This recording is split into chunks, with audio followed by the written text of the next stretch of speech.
সে প্রশ্ন করবে আমার দ্বীন, তোমার ধর্মের পরিচয় দাও। যারা আপনাদের মতো নামাজি দিনদার, কোরআনকে মহব্বত করে, সাথে সাথে বলে ফেলবে দীনিয়াল ইসলাম। আমার ধর্মের পরিচয় জানতে চাই, আমার ধর্মটাই তো অরিজিনাল ধর্ম, আর বাকি যত ধর্ম পৃথিবীতে আছে সবগুলো ডুপ্লিকেট। হিন্দু ধর্ম বলেন, বৌদ্ধ ধর্ম বলেন, খ্রিস্ট ধর্ম বলেন, ইহুদি ধর্ম বলেন, যত ধর্ম আছে সব মানব রচিত ধর্ম, আল্লাহর কাছে একটাও গ্রহণযোগ্য নয়। ঠিক বললাম? কারণ আরবিতে আল্লাহ বলেন ইন্না দীনা ইনদাল্লাহিল ইসলাম। আরবি গ্রামার অনুযায়ী এই বাক্যটাকে এতটাই স্ট্রং করে প্রথমে ইন্নাস আদ-দীন আলিফ লাম, আল ইসলাম আলিফ লাম, এই সবগুলো গ্রামার দ্বারা আল্লাহ বোঝাইছেন একমাত্র, কেবলমাত্র, শুধুমাত্র আল্লাহর কাছে গ্রহণযোগ্য ধর্ম, আল্লাহর কাছে মনোনীত ধর্ম, নির্বাচিত ধর্ম একমাত্র ইসলাম। আমি আপনাদের আরেকটা ছোট কথা বলে যাই। প্রত্যেকটা আদম সন্তান যখন পৃথিবীতে আগমন করে, সে হিন্দুর ঘরে আসো, বৌদ্ধর ঘরে আসো, খ্রিস্টানের ঘরে আসো, ইহুদির ঘরে আসো, আসল ধর্ম ইসলাম নিয়ে আসে। কথা কয় না? কুল্লু মাউলুদিন ইউলাদু আলাল ফিতরা ফাআবাওয়াহু ইউহাউবিদানিহি আও ইউনাসরানি আও ইউমাজ্জিসানি ফিতরাতাল্লাহিল্লাতী ফাতারান নাস আলাইহা। কারণ সকল আদম সন্তানকে আল্লাহর রূহের জগতে একত্রিত করে আল্লাহর একত্ববাদের সবক দিয়েছিলেন। ইলামু আন্নাহু লা ইলাহা গায়রি ওয়ালা রাব্বা গায়রি ওয়ালা তুশরিকু বি শাইআ। মনে রাখবে, আমি ব্যতীত তোমাদের কোনো ইলাহ নেই, মাবুদ নেই, উপাস্য নেই, একমাত্র ইবাদত করো, মাথা নত করবে, সিজদা দিবে তো আমার কুদরতি পায় দিবে, কোন ল্যাংটাসা গাঞ্জা সার মাজারে গিয়ে সিজদা দিতে পারবে না। কথা বলেন ঠিক কিনা? এই কপাল একমাত্র কার কাছে নত করা যাবে?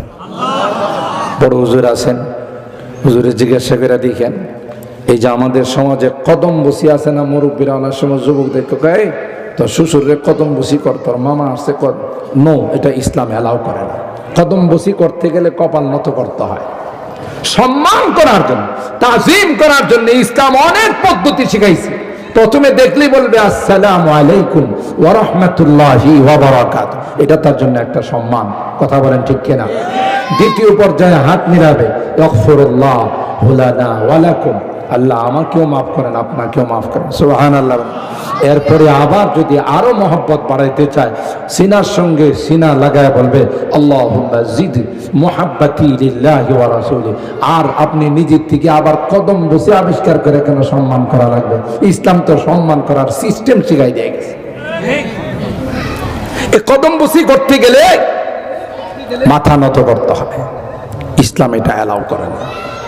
তাহলে এই কপাল একমাত্র কার সামনে নত করা যায়? আরো জোরে বলেন। কেউ যদি গাঞ্জা বাবা, খাজা বাবা, ল্যাংটা বাবা, বদনা বাবা আছে না, কত বাবা, বাবার তো অভাব নাই, একবার ল্যাংটা হয়ে চলে, এর পিছনে দেখবেন হাজার হাজার লোক। যদি আপনি জিজ্ঞাসা করেন কিরে, ওই তো অফিস আদালত সব খুইলা ফেলাইছে, ওর পিছনে ধরতেছস কাকু? কোনো ইশারা না পাইলে কি খুলছে? সবার বন্ধ আছে, হেডটা খোলা কেন? ইশারা পাইছে। কথাটা আসলে ঠিক, ইশারা পাইছে, কিন্তু ইশারা কি আল্লাহ থেকে পাইছে না ইবলিস থেকে? ইবলিসের কাছ থেকে ইশারা পাইছে, হে ল্যাংটা হয়েছে, এর পিছনে মানুষ দৌড়াদৌড়ি করে। কথা বলেন ঠিক কিনা? পিসাব যে বদনা ব্যবহার করত, পিসাব মারা যাওয়ার পরে বদনার এক জায়গায় দাফন করা মাজারের নাম দিছে বদনা সার মাজার। কথা কয় না? আর কি যে অবস্থা, অধিকাংশ মাজার দেখবেন মেইন রোডের পাশে। কারণ যারা পীর হওয়ার ইচ্ছা রাখে আগের থেকে, ওরা মৃত্যুর সময় যায় মেইন রোডে বসে যায় যে আমার এখানে মৃত্যু হবে, ওখানে আমার মাজার। এগুলো সব ভণ্ডামি। কথা বলেন ঠিক কিনা?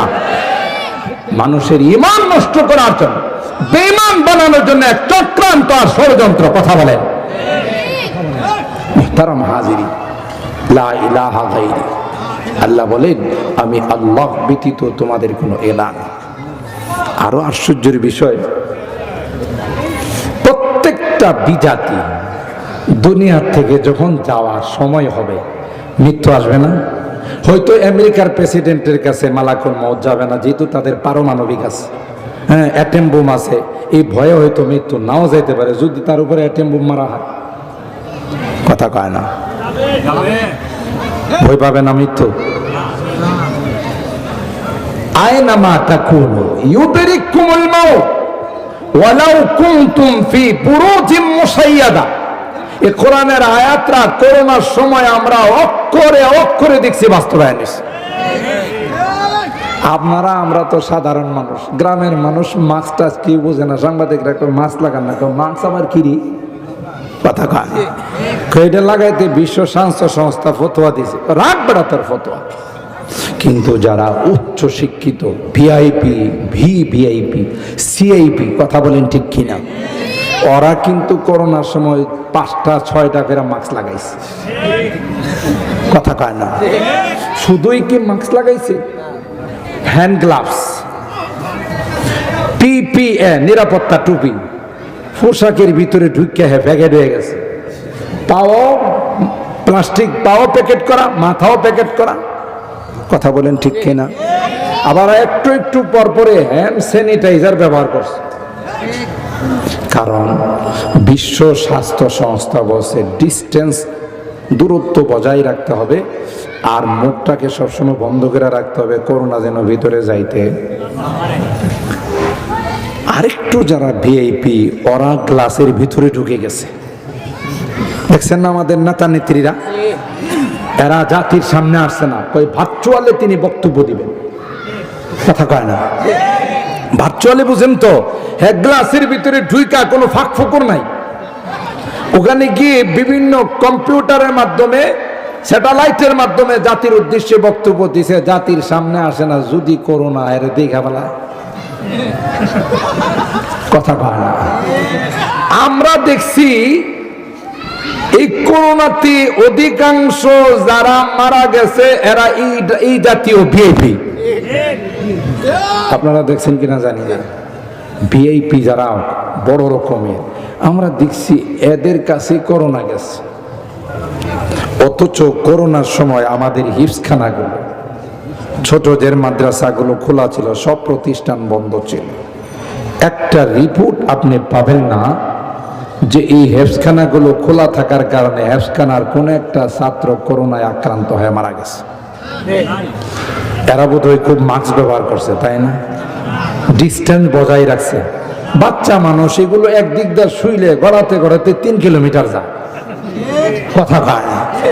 এই যে নন স্টপ গড়াগড়ি শুরু হয়, বন্ধ হয়, কোথায় কার সাথে লাগে, কোথায় কার উপরে যায় পড়ে বাচ্চা মানুষ। একজন কোরআনের পাখিও করোনায় আক্রান্ত হয় না, বুঝেন না? তো যখনই ভিআইপিদেরকে করোনা ধরতে গেছে, ভিআইপিরা কয় মাদ্রাসায় যাইতে পারিস না, পোলাপাইনের কোনো মাস্কের বালাই নাই, গড়াগড়ি করে। কয় স্যার, মাদ্রাসার গেটে লেখা আছে প্রবেশ নিষেধ। কথা কয় না? কি লেখা? ওখানে যাওয়া যাবে না, মালিকের না করছে। তাহলে বস্তির মধ্যে যে শুয়ে থাকে, এগুলো এক রুমের মধ্যে 10 জন শুয়ে থাকে, নিরাপত্তার ডিস্টেন্সের বালাই নাই, ওখানে যাইতে পারে। স্যার সরি, এরা হলো নিম্নবিত্ত শ্রেণীর মানুষ, আমি হইলাম একজন ভিআইপি, আপনিও ভিআইপি, ভিআইপি গেছি নে। কথা কয় না? গ্লাসের ভিতরে ঢুকে এই সকল ভিআইপিদেরকে করোনা নিয়ে চলে গেছে। আল্লাহ বুঝাইছে আইনামা তাকুনু ইউদরিকুমুল মাউত ওয়ালাউ কুনতুম ফি বুরুজিম মুশাইয়াদা, তোমরা সংরক্ষিত দুর্গের ভিতরে থাকো, মৃত্যু চলে আসলে কেউ তোমাকে বাঁচাইতে পারবে না। ইযিল মানিয়াতু আনসাবাত আযফারাহা, ইযিল মানিয়াতু আনসাবাত আযফারাহা আলফাইতা কুল্লা তামিমাতিন লা তানফাউ। কবি ডাক দিয়ে বলেন, মৃত্যু যখন চলে আসবে, সারা দুনিয়ার সকল ডাক্তারকে যদি একত্রিত করা হয়, দামে দামে ওষুধ যদি পান করানো হয়, তারপর মৃত্যুর চুবল থেকে কেউ কাউকে রক্ষা করতে পারবে না। কথা বলেন ঠিক না বেটি?